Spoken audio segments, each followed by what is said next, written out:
bienvenue sur la chaîne Puppet Comics. Alors ça faisait un petit moment qu'on s'était pas vu. Pas mal de travail au niveau pro et perso qui m'a empêché de faire des vidéos. Je vous ai mis un petit live qu'on avait fait avec Prof et Geek et Solstafir qui est sur la chaîne, donc vous pouvez la voir. Ça vous donnera une indication sur ce qu'on a pensé finalement des dernières sorties chez Bliss Comics, de Dr. Tomorrow, Shadowman, X-O Manowar, et je dois en oublier. Bon, enfin bref, voilà, vous le verrez ici. Allez voir le live. Même il a été pris dans les conditions. Après, on est en rodage. Au niveau du matériel et au niveau des programmes, on va s'améliorer. Ça sera pas toujours comme ça. Voilà. Deuxième chose, donc là, bienvenue dans ce nouvel épisode. Qu'est-ce que j'ai lu ce week-end? Et ce week-end, j'ai lu pas mal d'indés. Donc on va commencer par l'indé et après par des choses un peu plus mainstream. Alors la première chose dont je voulais vous parler, c'est ça. C'est une campagne qui a été réussie. C'est sur Lou Fine. Alors Lou Fine, un dessinateur de 38 à 43 qui a beaucoup officié chez Hit Comics et National Comics. Voilà. Donc lui n'était pas parti à la guerre parce qu'il avait une malformation. Je crois qu'il avait un handicap, donc il a été réformé. Et durant la Seconde Guerre mondiale, parce que 38 à 43, il y a véritablement le pendant américain entre 41 jusqu'à 45 où ils étaient vraiment rentrés en guerre. Mais bon, alors donc Lou Fine c'est quoi? Donc il est officier sur les deux revues dont je vous ai parlé. C'était une campagne Ulu qui a été lancée par Xavier Duvet, qui a été, je crois, financée à hauteur de 50%. Donc vous aviez cet ouvrage, couverture souple, avec quelques couvertures colorisées. Qu'est-ce que ça donne? Alors ici, vous aviez deux aventures. Les aventures du Condor Noir et les aventures de l'Oncle Sam. Donc à l'intérieur, c'est du noir et blanc. C'est de l'ouvrage qui se passe donc entre 38 et 43 sur des histoires assez simples, des enjeux qui sont très très simples. On a un plus patriotique qui nous renseigne véritablement sur la période, c'est quand vous lisez Oncle Sam, où il se bat véritablement contre des nazis, contre des agents nazis ou contre des sympathisants nazis.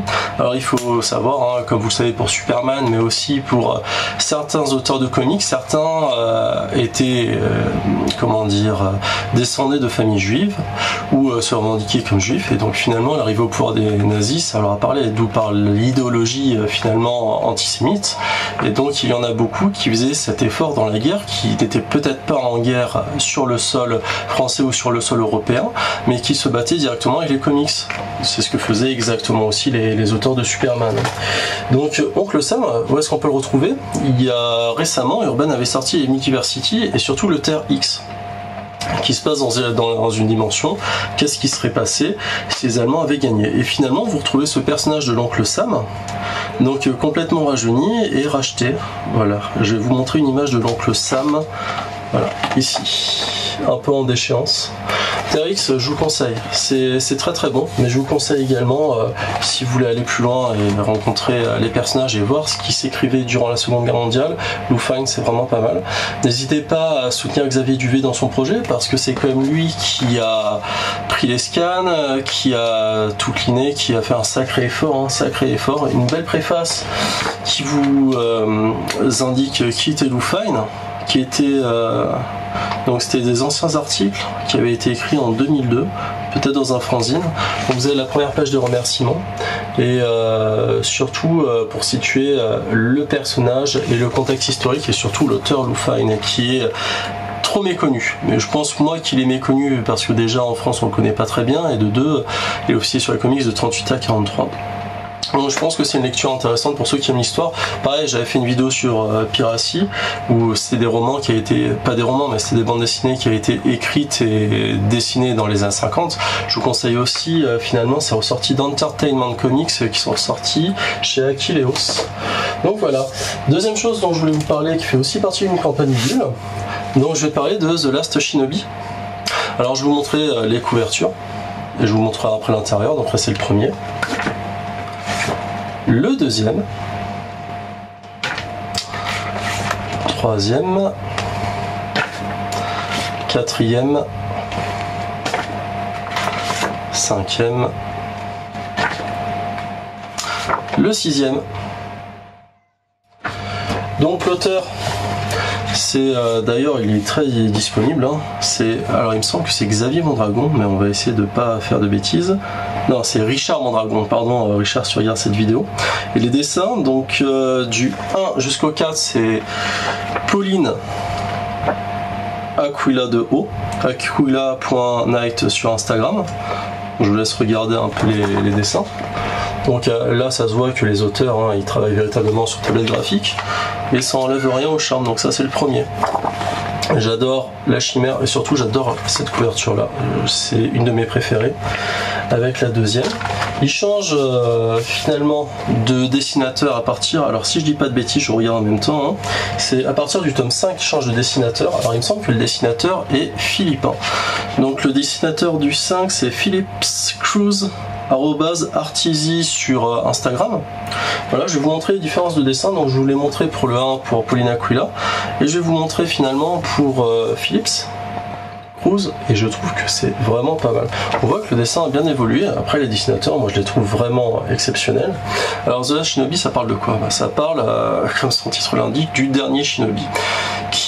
Tout ça se situe dans un univers d'heroic fantasy où finalement les mages, les sorciers ont gagné contre la principale menace qui était pour eux les Shinobi. Donc finalement c'est eux qui régissent le monde. Et on voit finalement des hommes poulpes arriver et essayer de comprendre ce qu'on appelle des dévoreurs de cerveau dans le comics. Et ils essayent d'intégrer tout ce que les gens peuvent penser ou autre, mais ça va se complexifier. À mon avis, moi j'ai lu les 6 tomes d'un coup parce que j'avais fait une commande sur l'une des 6 tomes, parce que ça m'intéressait, ça m'intriguait.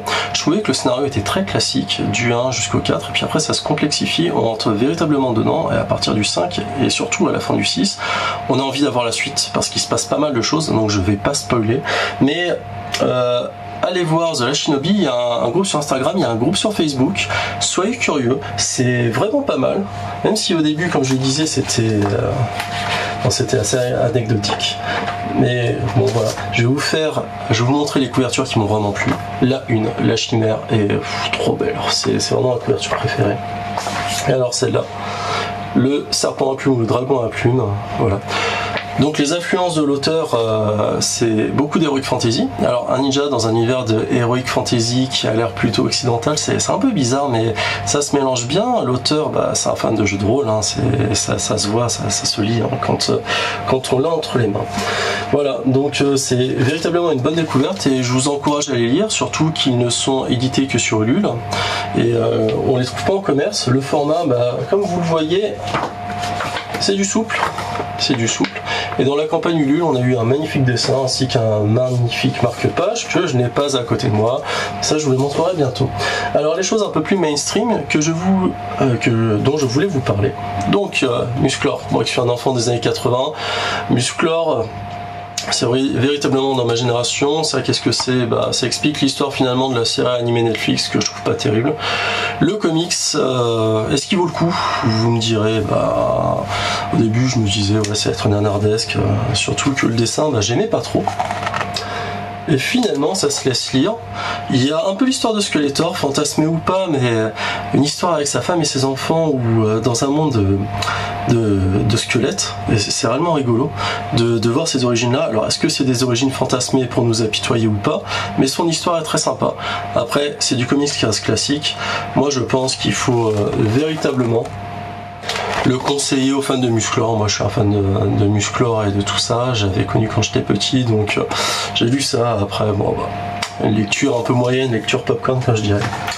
Lecture très subtile aussi, vous me direz, si vous aimez Warhammer et plus particulièrement Warhammer 40 000, c'est sorti chez Panini Comics il y a pas longtemps, Marneus Calgar, donc le maître de chapitre des Ultramarines. Les principaux marines rattachés à l'empereur, ceux qui ont le signe Oméga. Alors, je vais vous dire, moi cette lecture, j'ai vraiment apprécié. Alors au scénario, on a Kieron Gillen, au dessin, Jason Burroughs. Alors, est-ce que c'est sympa? Si on aime Warhammer 40 000, on est vraiment dans le lore de Warhammer 40 000, vous avez des doubles pages. Ça, on dirait véritablement la boîte Bataille pour Macredge, mais sans les tyrannides. Et oui, est-ce que c'est sympa? Oui. Est-ce qu'il y a des scènes épiques? Complètement. Est-ce que c'est vraiment Marneus Calgar? vous le lirez dans le comics. En tout cas, pour ceux qui aiment Warhammer 40 000, vous allez suivre le cheminement d'un néophyte jusqu'au stade ultime de Space Marines, au stade encore plus ultime de maître de chapitre. Donc, à conseiller véritablement pour les fans ou pour ceux qui s'intéresseraient véritablement à l'univers de Warhammer 40 000. Je vous remonte encore un petit dessin. Mais c'est une bonne lecture. Véritablement, je vous la conseille. Encore une fois, comme Musclor, si vous êtes fan, et c'est chez Panini Comics. Autre chose chez Panini Comics, alors, j'en attendais pas grand chose, hein, du Strange Academy, je l'ai trouvé sur Vinted pour véritablement pas cher. Donc, Humberto Ramos au dessin, hein, si je dis vrai, ouais, Humberto Ramos, et au scénario Scotty Young. Alors, c'est quoi le pitch?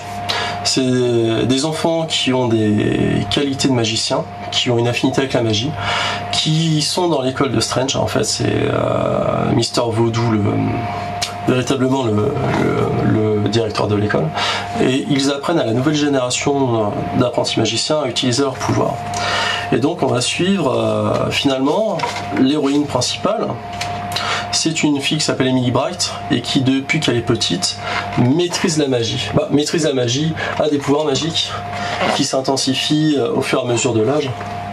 Par exemple, là, dès le départ, elle ressuscite son chien alors qu'il s'est fait taper par une voiture. Et donc, elle va être avec tout un tas d'élèves, dont, par exemple, un qui vient du monde de Dormammu. Alors, regardez, ça, c'est l'équipe de professeurs au complet. Alors, on a quoi? La sorcière rouge, Elstrom, magie.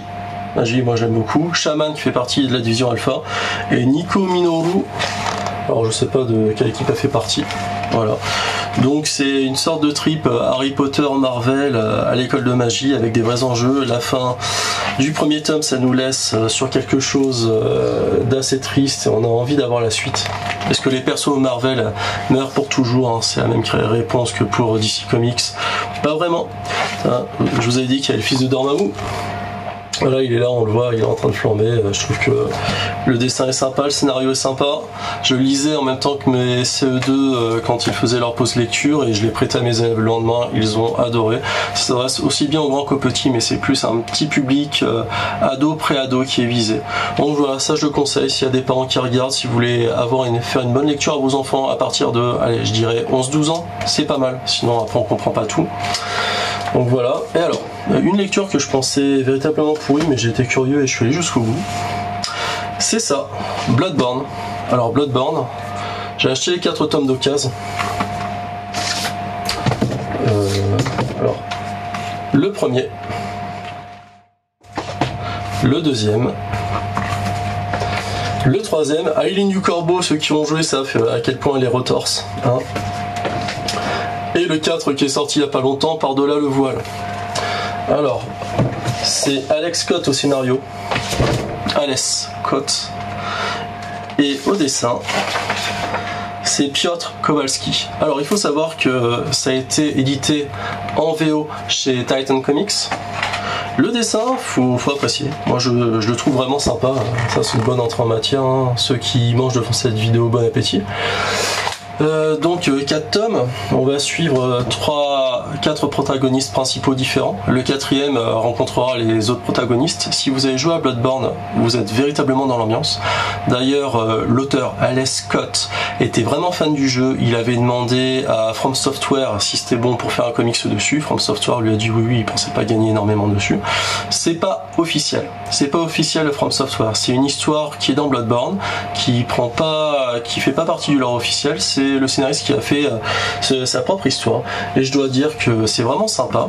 Ça nous laisse toujours sur des fins ouvertes, donc sujettes à là c'est pas la fin, là je vous montre quelques planches qui sont sujettes à interprétation et à l'interprétation que vous voulez leur donner, à la fin que vous pensez. Après voilà quoi. L'univers est bien transcrit, l'univers victorien, ça là, du long du 19e, du 10e siècle, insécure. Là on l'a véritablement sur Yharnam, avec 4 points de vue différents. Et c'est une lecture intéressante. Et comme je vous le disais, la fin est sujette à l'interprétation, ça vous fait travailler. Voilà.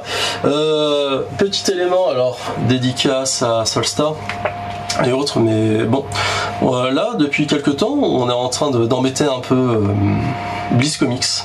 et j'ai dit qu'à chaque fin de vidéo, sauf le live hein, bien sûr, à chaque fin de vidéo, je ferai un peu de bashing pour ça. Voilà, moi je collectionne les Turok en VO depuis un petit moment, et je trouve que ça serait bien qu'on les fasse éditer en VF. Moi Turok vous le connaissez, hein, le jeu vidéo sur 64 et tout, je pense que vous connaissez.